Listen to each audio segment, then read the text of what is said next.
إن الحمد لله الذي نحمده ونستعينه ونستغفره ونعوذ بالله من شرور أنفسنا وسيئات أعمالنا من يهد الله فلا مضل له ومن يضلل فلا هادي له أشهد أن لا إله إلا الله وحده لا شريك له وأشهد أن محمدا عبده ورسوله لا نبي ولا رسول بعده وقد قال الله تعالى في القرآن الكريم وهو أحق وأصدق القائلين أعوذ بالله من الشيطان الرجيم يا أيها الناس اتقوا ربكم الذي خلقكم من نفس واحدة وخلق منها زوجها وبث منهما رجالا كثيرا ونساء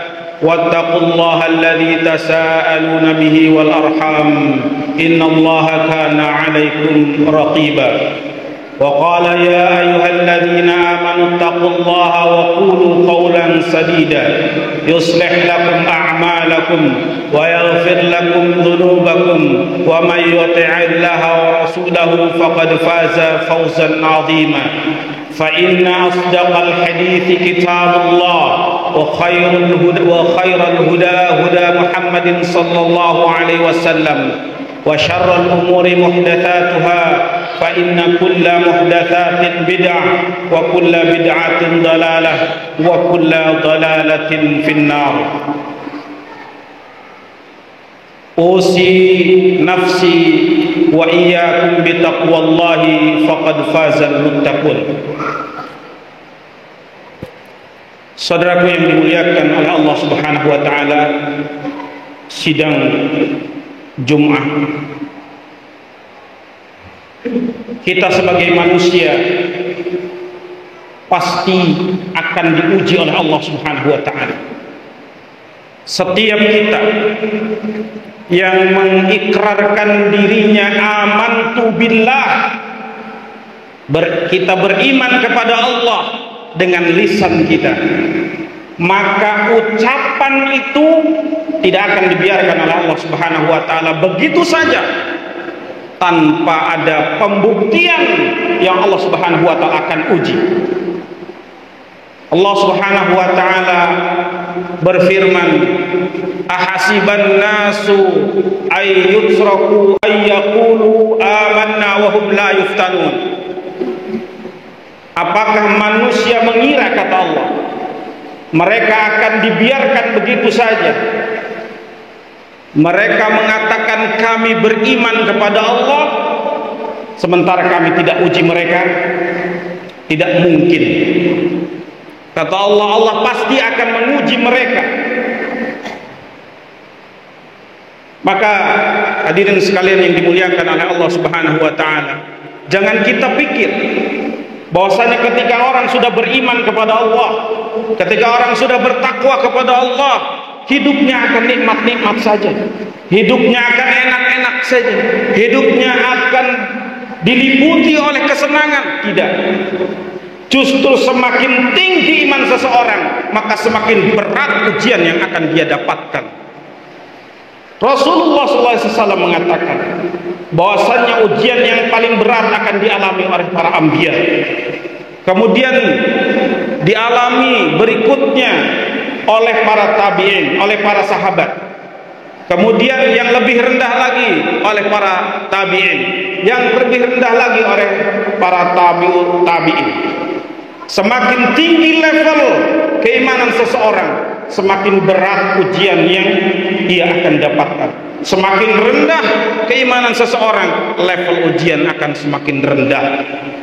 Maka jangan heran hadirin sekalian yang dimuliakan oleh Allah Subhanahu wa taala, kalau kita mendapati ada orang-orang yang tahajudnya luar biasa, tapi sering banyak masalah dalam kehidupannya. Jangan kita heran kalau kita mendapati orang yang Masya Allah rawatibnya kuat sekali, tidak pernah ditinggalkan, tapi hutangnya menumpuk di mana-mana. Jangan kita heran kalau ada orang yang puasa Senin Kemisnya giat, tidak pernah dia tinggalkan walaupun sekali, tapi rezekinya seret. Setiap hari ada yang nagih hutang. Gajian tanggal 26, tanggal 29 sudah habis. Ngutang ke sana kemari susah. Jangan heran. Karena demikian Allah katakan akan diuji dengan ikrar yang disampaikan oleh lisan-lisan mereka. Apakah hak dalam perkataannya ataukah dia dusta hanya membohongi Allah Subhanahu wa taala. Kita akan diuji, hadirin sekalian yang dimuliakan oleh Allah Subhanahu wa taala. Allah taala berfirman, "Wala nabluwannakum bisyai'in minal khaufi wal ju' wa naqsim minal amwali wal anfusi wath thamarat." Allah katakan apa? Kami pasti akan menguji kalian. Bisyai'in minal khauf, dengan sedikit rasa takut, rasa was-was, diancam mau dibunuh, diancam mau dianiaya, diteror lewat WhatsApp, diteror lewat telepon, bahkan didatangi, diketuk rumahnya. Pasti akan kita alami. Wal ju', Allah juga pasti akan menguji kita dengan kelaparan, kerongkongan tercekik, perut melilit, hutang ke sana kemari tidak dapat, beras sudah habis, ikan sudah tidak ada. Pasti akan terjadi. Wa naqsim minal amwal, dan pasti akan diuji dengan kekurangan harta. Bisnisnya macet,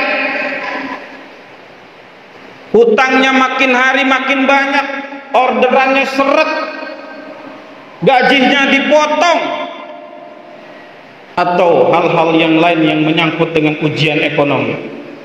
Wal anfus, dan kita juga akan diuji dengan kematian. Kematian saudara kita, kematian anak kita, kematian suami kita, kematian istri kita, kematian orang-orang yang kita cintai. Pasti itu akan terjadi, kata Allah Subhanahu wa ta'ala. Wath thamarat, dan Allah akan uji dengan kekurangan buah-buahan. Gak ada musim duren, gak ada musim rambutan, gak ada musim jengkol, paceklik 3 tahun. Allah turunkan kemarau yang panjang sehingga buah-buahan tidak tumbuh. Allah akan datangkan itu sebagai sebuah ujian. Manakala kita menghadapi ujian itu dengan penuh kesabaran, maka selamatlah kita. Benarlah apa yang dikatakan oleh lisan kita, tapi manakala kita berburuk sangka kepada Allah Subhanahu wa ta'ala, maka celakalah kita. Dan sebagian besar, kebanyakan di antara kita, ketika kita mendapatkan nikmat dari Allah, seolah-olah Allah sedang memuliakan kita, kita bersyukur. Akan tetapi ketika kita ditimpa ujian, ditimpa suatu musibah, seolah-olah Allah sedang menghinakan kita, dan kemudian kita berburuk sangka kepada Allah Subhanahu wa ta'ala. Hati-hati hadirin sekalian yang dimuliakan oleh Allah Subhanahu wa ta'ala. Berburuk sangka kepada Allah adalah dosa besar. Ini ada sifat orang-orang munafiqun, sifat orang-orang musyrikun. Apa kata Allah? Kata Allah, orang-orang munafik laki-laki dan perempuan, orang-orang musyrik laki-laki dan perempuan, mereka selalu berprasangka kepada Allah dengan prasangkaan yang buruk. Hadirin sekalian, jangan sampai kita masuk terjerumus kepada sifat-sifat yang Allah sebutkan sebagai sifat orang-orang munafik. Maka dari itu kita perlu, ketika ditimpa ujian oleh Allah Subhanahu wa ta'ala, kita perlu tahu ilmunya supaya kita tidak berburuk sangka, tidak jatuh kepada suudzon pada Allah Subhanahu wa ta'ala. Ada 4 hal yang insya Allah bisa menghindarkan kita dari berburuk sangka kepada Allah Subhanahu wa ta'ala pada saat kita ditimpa musibah. Yang pertama, jika kita ditimpa musibah, jika kita ditimpa sesuatu yang tidak mengenakan pada diri kita, ingatlah akan dosa-dosa kita. Ingatlah akan perbuatan-perbuatan kita di masa lalu yang mungkin itu menjadi penyebab dari musibah yang kita alami. Maka oleh karena itu, kalau kita diberikan ujian oleh Allah lalu kita mengingat akan dosa-dosa yang pernah kita lakukan, insya Allah kita tidak akan berburuk sangka kepada Allah Subhanahu wa taala. Karena kita akan sadar bahwasannya apa yang terjadi pada diri kita hari ini adalah akibat dari perbuatan kita di masa lalu. Mungkin dulu kita caci maki orang, mungkin dulu kita makan harta haram, mungkin kita zalim dulu sama orang, mungkin kita dulu ini dan lain sebagainya. Sahabat Ali radhiyallahu anhu berkata, "Ma nazalal bala'u illa bidzambin wa ma rafa'ahu illa bitaubatin." Tidaklah turun suatu musibah kepada diri seseorang kecuali karena dosanya, dan tidaklah diangkat suatu musibah, suatu ujian dari seorang hamba kecuali dengan bertaubat. Yang kedua, hadirin sekalian, agar kita terhindar dari berburuk sangka kepada Allah saat kita ditimpa musibah, yaitu dengan meyakini bahwasannya musibah yang kita alami merupakan bentuk dari kasih sayang Allah kepada kita. Allah tidak ingin kita berlumuran terus-menerus di dalam dosa dan kemaksiatan sehingga Allah tegur kita dengan musibah. Allah tegur kita dengan ujian yang Allah timpakan kepada kita. Bukankah hadirin sekalian yang dimuliakan oleh Allah Subhanahu wa taala, setiap sakit diberi yang kita derita, setiap rasa yang tidak mengenakan yang menimpa pada kita, itu akan menghapuskan dosa-dosa kita. Maka ingatlah pada saat kita ditimpa ujian, hadis Rasulullah SAW yang diriwayatkan oleh At-Tirmidzi, ma yusibul mu'mina bi syaukatin fama fawqaha illa rafa'allahu biha anhu darajah wa hatta anhu khati'ah. Kata Rasulullah SAW, tidaklah menimpa kepada seorang mukmin suatu musibah kecuali Allah Subhanahu wa taala angkat dengannya derajat dan Allah hapus dengannya kesalahan, meskipun hanya sebatas tertusuk duri, apalagi yang lebih berat daripada itu. Yang ketiga, hadirin sekalian, agar kita terhindar dari berburuk sangka kepada Allah saat kita ditimpa musibah adalah dengan kita meyakini bahwasannya Allah Subhanahu wa taala ingin memberikan pahala sabar buat kita. Pahala sabar adalah pahala yang tidak ada batasnya.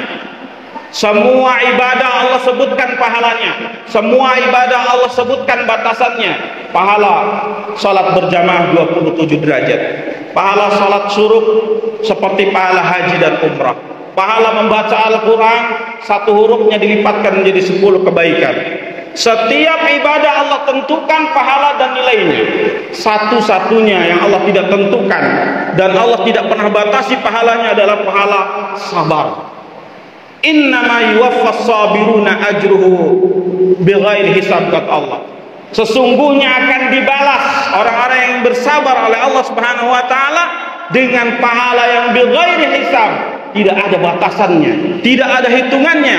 Maka oleh karena itu, dengan bersabar kita akan mendapatkan pahala yang sangat besar, sehingga kita tidak berburuk sangka kepada Allah saat kita ditimpa musibah. Kemudian yang keempat, hadirin sekalian dimuliakan oleh Allah Subhanahu wa taala, agar kita tidak berburuk sangka ketika ujian berat menimpa kita, ketika hati kita begitu ngap, ketika tubuh kita sudah tak lagi menapak, seperti musibah ini tidak akan pernah berakhir, seperti lorong ini jauh, seperti cahaya itu tidak pernah muncul di hadapan kita. Ingatlah saudara yang dimuliakan oleh Allah Subhanahu wa taala, akan azab neraka, akan siksa neraka yang jauh lebih berat daripada apa yang kita rasakan di dunia. Rasulullah SAW mengatakan bahwasannya azab teringan yang akan diterima oleh seorang manusia di neraka adalah ketika ia menginjakkan kakinya, maka yang tergolak adalah kepalanya. Ketika kaki menginjak bara apinya, maka otaklah yang mendidihnya. Maka sungguh rasa sakit, penderitaan, kegalauan, rasa gabut, kekecewaan yang tidak pernah memudar, itu semua tidak ada apa-apanya dibandingkan dengan apa yang akan dialami oleh manusia di neraka nanti. Maka dengan mengingat itu semua, mudah-mudahan hati kita menjadi luluh, lalu kita berbaik sangka justru kepada Allah Subhanahu wa taala. Barakallahu li wa lakum wa nafa'ani wa iyyakum bima fihi minal ayati wa dzikril hakim wa taqabbala minni wa minkum tilawatahu innahu huwal ghafurur rahim. Innal hamdalillah alladzi nahmaduhu wa nasta'inuhu wa nastaghfiruh wa na'udzu billahi min shururi anfusina wa sayyiati a'malina may yahdihillahu fala mudilla lahu wa may yudlil fala hadiya lahu asyhadu an la ilaha illallah wahdahu la syarika lahu wa asyhadu anna muhammadan abduhu wa rasuluh la nabiyya wa la rasula ba'dah. Hadirin sekalian yang dimuliakan oleh Allah Subhanahu wa taala, kesimpulan dari khutbah pada kesempatan Jumat ini adalah bahwa kita semua pasti akan mengalami yang namanya ujian atas ikrar yang kita lantunkan dari lisan-lisan kita berupa ujian dari Allah. Maka jangan sampai kita berburuk sangka kepada Allah Subhanahu wa taala dengan 4 cara. Yang pertama adalah kita mengingat dosa-dosa kita. Yang kedua, kita mengingat bahwasannya itu merupakan bentuk kasih sayang Allah kepada kita. Ada dosa-dosa yang tidak bisa dihapus dengan istighfar. Ada dosa-dosa yang tidak dapat dihapus dengan amal saleh. Ada dosa-dosa yang tidak bisa dihapus dengan infak kita. Ada dosa-dosa yang tidak bisa dibayar dengan sujud kita. Karena mungkin dosa itu berat, maka Allah turunkan ujian karena kasihan kepada kita, dan itu menghapus dosa itu. Dan yang ketiga adalah kita yakini bahwasannya Allah ingin memberikan pahala sabar yang tidak bisa kita peroleh kecuali dengan ujian yang ditimpakan oleh Allah kepada kita. Dan yang keempat, ingatlah bahwa siksa neraka jauh lebih berat daripada apa yang kita rasakan di dunia. Innallaha wa malaikatahu yusholluna 'alan nabi ya ayyuhalladzina amanu shallu 'alaihi wa sallimu taslima.